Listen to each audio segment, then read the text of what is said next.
I just can't stop the feelings. Don't seem to go away. So if I hurt your feelings, don't blame it on me. I just can't stop the feelings. Nothing else to say. What's going on, SBTV? This is Labrinth, this is Producer's House, and this is my house. Come.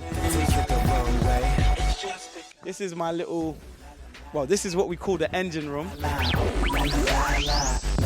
If you ever come to my studio, I just want to let everybody know, this is my favorite chair. This is what made Pass Out, and it's forbidden for anyone else to go in this chair because this is where all my ideas come.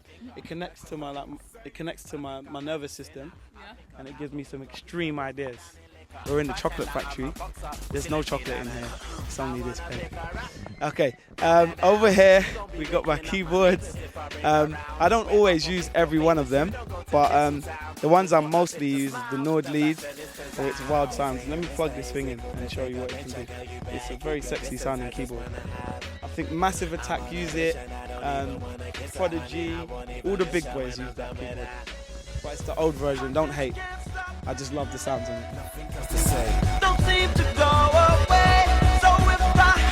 I didn't take that long to put the keyboard on. It was just, the keyboard wasn't, don't worry about that. Just forget about it.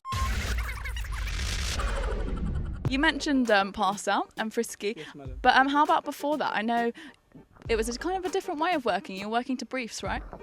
Yeah, before that I was working to Bruce, and before that I was like this 13-year-old in Hackney making beats and just like every night just in there living off jammy Dodgers. Oh yeah? And yeah, and then Something? I know it's really bad. Mum wasn't happy about it, and then I got, of course, a little bit older, and like when I was about 18, I got signed to EMI, and then started working as just a producer writer, just in the background. Nice. And then you found your favourite chair and everything changed. Yeah, my favourite chair just changed everything for me. Oh!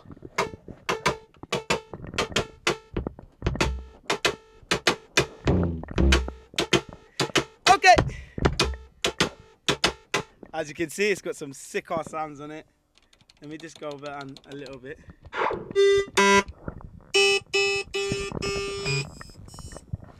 Yeah, you can.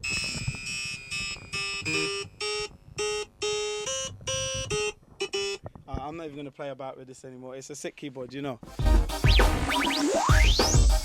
But wait, there was more. The JP8000 that I use, it's really good for like rave music. I'm not going to turn it on because it's going to be long. Got the JX3P. Do you know what? I think I need to turn this one on. This one's definitely got to go on.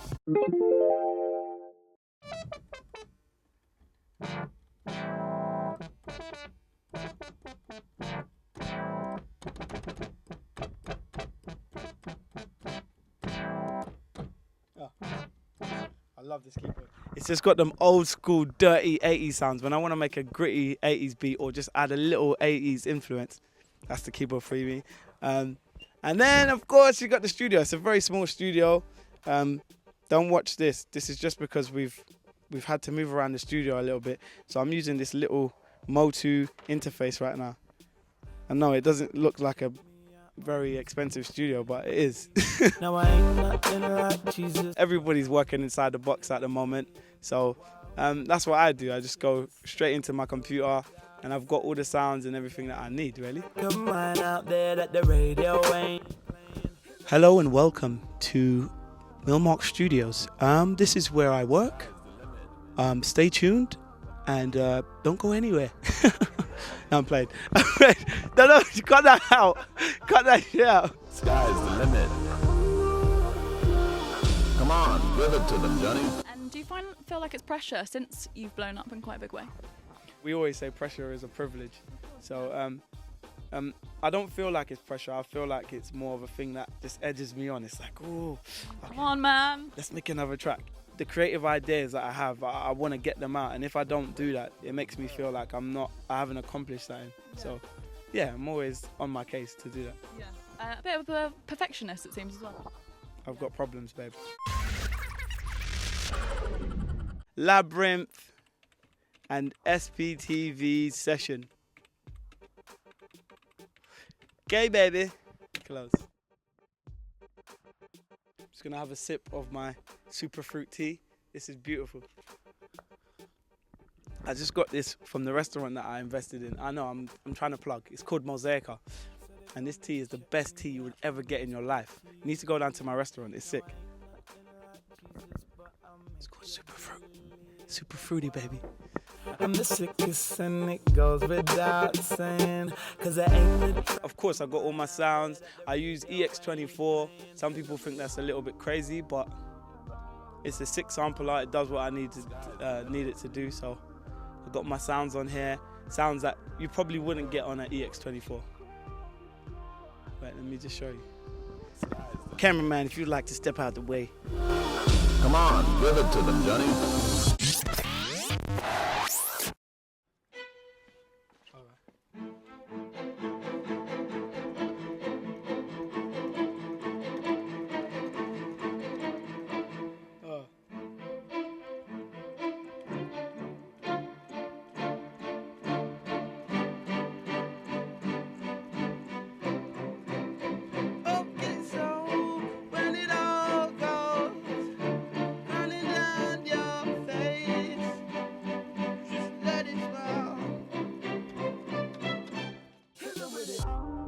I love those strings.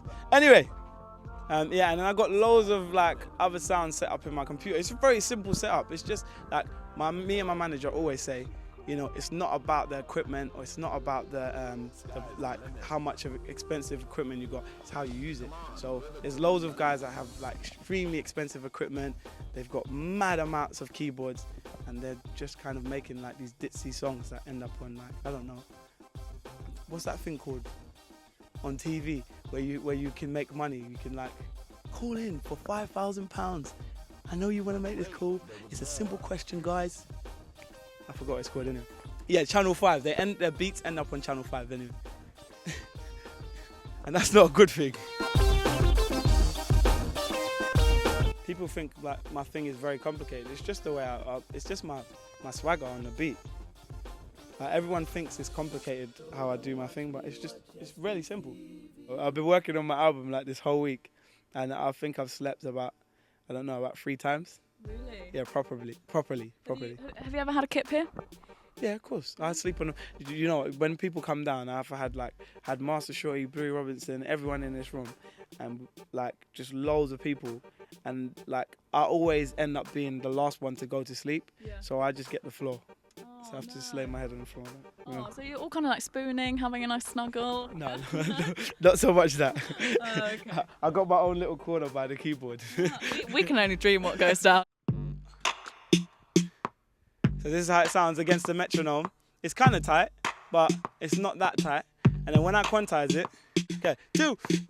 So, I'm in the vein when the breeze say, hey, when the me say, I usually get an idea in my head. It's like, he say, like phone when the breeze say, like when the, and then I throw it down. So let me put this mic down for a second. Dave, let's go.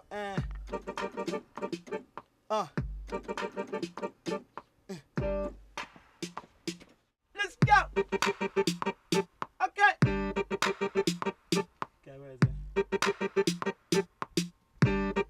I think this thing needs a little bit of delay, so I'm gonna put some delay on it because I want it makes the rhythm just move a little bit more. Hey, as you can hear. Okay, 2, 3. So when they're rolling on the phone with the beat, say it.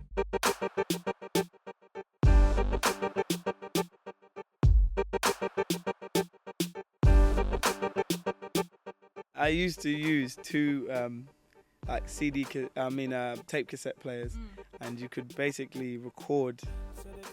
You could record on both of them, and I used to like make a whole beat on a piano. So I'd be like boom boom gap for about 2 minutes or 3 minutes, and then after I've finished for 3 minutes, I would like play that beat that I just made, and then put piano over it while recording the next one.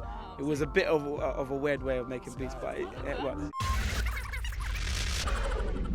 Another thing that happens when you're in the studio, when you're starting an idea, your head or your heart can get blurry, and the ideas stop flowing. Sometimes you just got to stop and just breathe, just let it back in, just let that flow.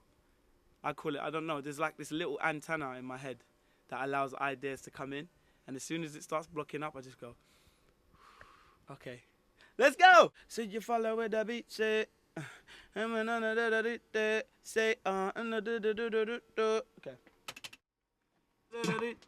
Say, so you follow with the beat, say, say, so you follow with the beat, say, say, so you follow with the beat, say, say, Usually, yeah, these la-las, they help me make the beat, words, so like, I don't know, like by singing just some random gibberish, all of a sudden you start to find yourself throwing words in there. I'm not going to show you how that happens because I'm just going to think of some stupid crap that no one's going to like anyway.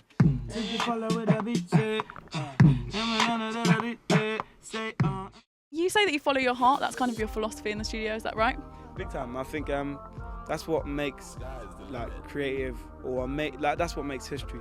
I think with any artist in whatever any like category, actual art or fashion, in anything, your heart is what governs everything really. And what about producers that you look up to? I look up to, I would say, I love a lot of producers, but I haven't really. I need to do a bit more looking up. I love Quincy. Of course. A legend. Everybody's got to love Quincy, but You have to love him. I know some of the secrets behind production and music theory, so I think that allows me to do a lot more than I don't know, than I want to do. Like, I don't even know. Like, I aspire to be able to produce like Quincy, but no, I don't want to produce like Quincy. I would say I love his sound. Like, I respect him for what he's given to the game, but I don't want to sound like Quincy. And I'm making a beat. I make a gritty area that's just I call it the groove, that like just keeps you rolling. And then after, I like to have that little moment where it's the sing along. Oh, this is beautiful. It touches my heart like the heavens have come to earth.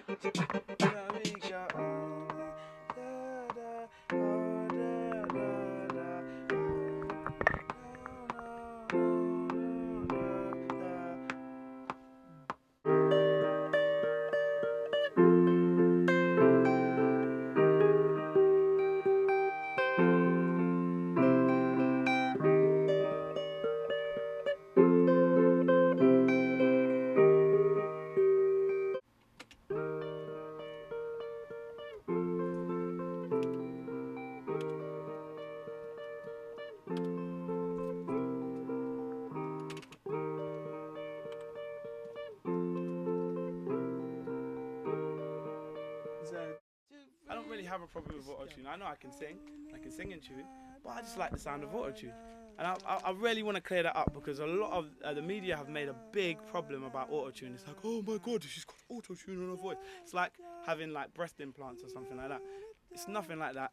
It's just like having, I don't know, like they used to have this thing called the voice box. When you listen to like, what's that stuff on, like California, got about it. It's just you messing with your voice to make something creative. But if you can't sing behind the autotune, that's when it's a problem.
I know you've got your umbrella label yourself.